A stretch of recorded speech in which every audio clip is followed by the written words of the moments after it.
Este aqui é Israel, um dos países mais desenvolvidos do Oriente Médio, mas o seu território tem um grave problema geográfico.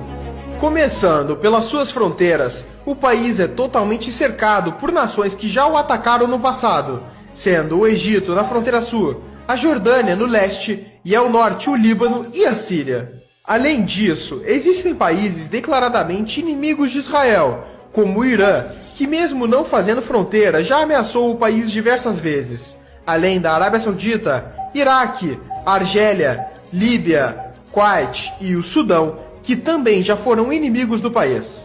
Isso sem falar dos conflitos internos que acontecem com a Palestina na faixa de Gaza e na Cisjordânia.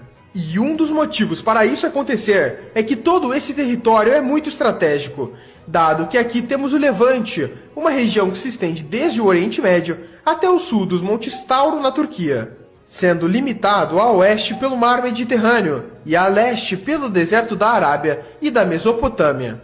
Essa área conecta o norte da África ao Oriente Médio, sendo requisitada por interesses logísticos e militares de diversas potências.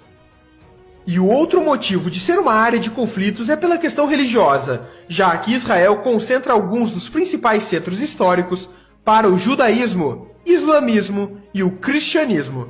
Para se ter uma noção, nos países ao redor de Israel, em média 94% da população é islâmica, enquanto em Israel 82% é judaica. E para entendermos mais a fundo o problema geográfico de Israel, temos que olhar a sua história. Desde seu surgimento até os dias atuais, Israel sempre viveu conflitos, guerras e instabilidades, justamente pela localização geográfica e por estar em uma região estratégica. Sabendo disso, vamos começar a história de Israel por aqui, em 600 a.C. Jerusalém, atual cidade de Israel, ficava no território de Judá e era cercado pelo Egito e pela Babilônia. Mas foi em 586 a.C. que começa um ciclo de invasões naquela região, onde os babilônios, sob o comando de Nabucodonosor II, invadiram e destruíram o Templo de Salomão.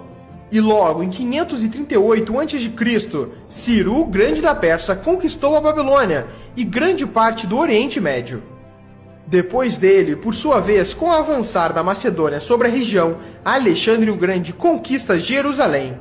E esse ciclo continua, com a atual região de Israel sendo dominada por Roma e outras diversas potências estrangeiras, com destaque para os reinos europeus durante as Cruzadas, que tiveram motivos principalmente religiosos e demarcaram a disputa entre cristãos e muçulmanos, que ocorre até hoje. Mas foi só em 1948, com a saída dos britânicos, que Israel proclamou sua independência. Mas ao fazer isso, países árabes como Egito, Jordânia, Síria, Líbano e Iraque não poderiam ver um Estado judeu no Oriente Médio e invadiram o país por todas as suas fronteiras, começando assim a Guerra Árabe-Israelense.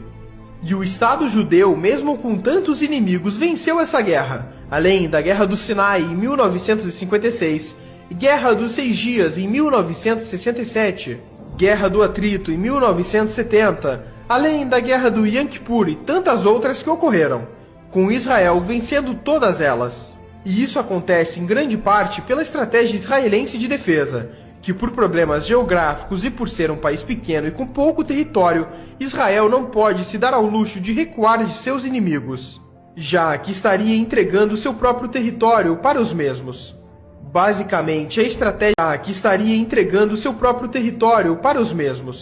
Basicamente, a estratégia se dá da seguinte maneira. A primeira etapa é avançar sobre o território inimigo, no momento que eles menos esperam. E depois, enquanto uma linha avança diretamente em direção ao inimigo de forma rápida, uma ou mais linhas de ataque se dão pelas extremidades de forma a avançar mais rápido ainda, cercando o inimigo e não o deixando penetrar em seu território.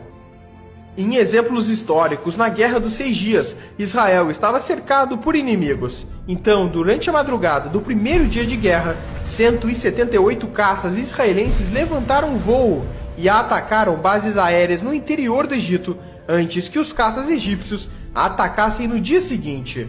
O mesmo aconteceu com ataques terrestres, dado que no mesmo dia do ataque aéreo, soldados israelenses avançaram contra posições egípcias que estavam entrincheiradas, com investidas diretas e pela retaguarda. O montante dessas guerras e conflitos mostra a instabilidade na região, e que hoje, mesmo tendo um decreto de paz entre Israel e países árabes, o país tem que sempre investir na sua defesa, tanto que as forças armadas de Israel são a 20ª maior do mundo. E da sua população de 9 milhões de habitantes, 600 mil são militares.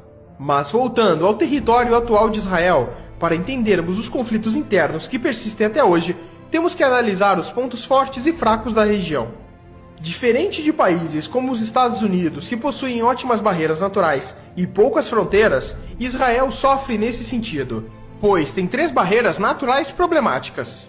Sendo o Sinai, que por ser justamente uma área desértica e pouco habitada, ela dificulta o envio de forças militares até o deserto de Negev. A outra região são os desertos ao sudeste que protegem Negev e chegam até o Mar Vermelho. E por fim, o deserto que começa por volta de 40 quilômetros ao leste do Rio Jordão, que protege das possíveis ameaças vindas da Jordânia. Mas essa região em específico só funciona se Israel mantiver o controle da Cisjordânia, uma região de maioria palestina, o que é um problema para o país. E talvez esse seja o maior problema geográfico de Israel, os conflitos com a Palestina.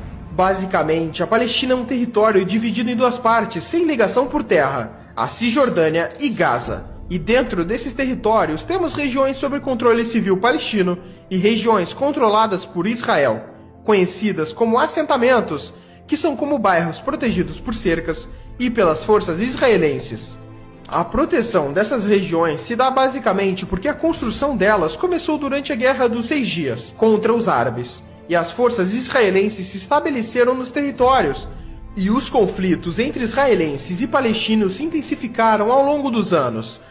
Mas em 1993, em Oslo, Noruega, líderes israelenses e palestinos se reuniram e firmaram um acordo de paz, que estabelecia 3 áreas diferentes de ocupação na Cisjordânia.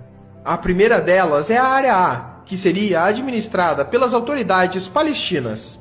Já a Área B teria a administração palestina, mas controle militar de Israel.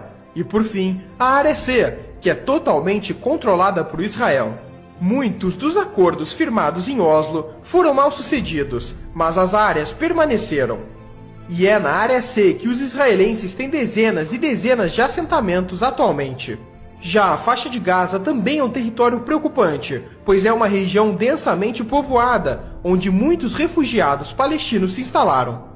E nela a quantidade e a recorrência de conflitos entre palestinos e israelenses é ainda maior. E foi por esse conjunto de fatores que em 2002 os israelenses começaram a construção de um muro que se estende por todo o território entre Israel e a Cisjordânia. O mesmo aconteceu na cidade de Jerusalém, onde temos um grande muro que ronda todo o território. E falando em Jerusalém, esse é o ponto final. O interesse pela cidade se dá pelos vários lugares religiosos nela. Por exemplo, os principais lugares judeus que se destacam são 2, o Muro das Lamentações e o Monte do Templo. Já para os cristãos, em principal, é a Igreja do Santo Sepulcro, e para os islâmicos, a Cúpula da Rocha.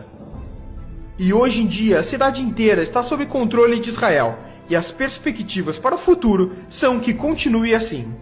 Mas as ameaças pela tomada de Jerusalém por parte de países árabes continuam. Os países lutaram pela tomada de Jerusalém durante sua história, e isto pode voltar a acontecer. E é incrível como um país tão pequeno e tão limitado territorialmente conseguiu se tornar a potência que é hoje, mesmo com todos os seus percalços geográficos. E esse foi o problema geográfico de Israel.